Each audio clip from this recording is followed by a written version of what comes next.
Phil, or have you? I've got no implements. I thought as part 4, How to Be a Doctor, I talk about how not to get sued, which is really quite important. They did a very interesting study in America, and they took a group of surgeons who'd been sued before and a group of surgeons who'd never been sued, and they recorded their consultations, and they put them through like a voice disguiser so you couldn't hear the nature of the consultations. All you could hear was the tone of voice, and they played them to some students and said, can you guess which of these surgeons have been sued and which can't? And they were almost 100% accurate in guessing, because the doctors who'd been sued spoke like that. They were slightly aggressive and slightly harsh, and the doctors who'd never been sued spoke like that, and that really empathic, I care about you.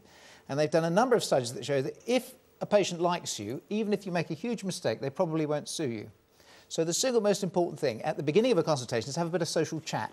A bit of a laugh, talk about your pigeons, talk about Hartlepool, establish some sort of rapport. And then, even if I miss, I tell you your heart attack is indigestion, you'll think, well, I like Dr. Phil, he's a good bloke. So it's really important to be a friendly chap when you go in there. But the difficult thing is that there are two sources of litigation. One is breakdowns in communication, not listening to patients, missing things, and the other is prescribing errors. And it's really tough. There are so many drugs out there. This is the British National Formulary. This is every licensed drug in the UK, over 1,000 pages. I can't even pronounce half the drugs, so I don't know what most of them are for. But fortunately, my local NHS has said that we can't afford to prescribe all these drugs, so they've slimmed it down. This is 1,000 pages, this is 100 pages. So I've actually now only got to learn 100 pages of drugs, and this actually makes it a lot easier. But one of the reasons that doctors always say it's probably a virus is that we don't have any treatments for viruses, so we don't have to bother looking up any treatments. You see. So that's got a classic. Then, of course, viruses are common.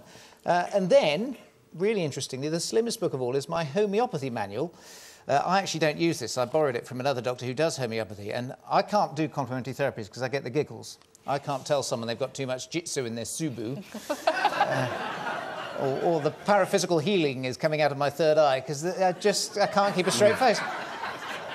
But I wondered how so few remedies could cure so many people. And this is interesting. This is the first one. This is aconite, or Actonium napellus. It cures symptoms that are sudden, violent and brief, exposure to draughts or cold wind, dry suffocating cough, sore throat following exposure to dry winds, high temperature with great thirst, great pain, bereavement, animal bites, travel sickness, anxiety, restlessness, fear, grief and insomnia. That must be one hell of a tablet. So what I've done is I've crystallised every drug in all these 3 books into my paraphysical healing love tablet, which are now... Susie, your symptoms, you fidget a bit, don't you? I'm very fidgety, yeah.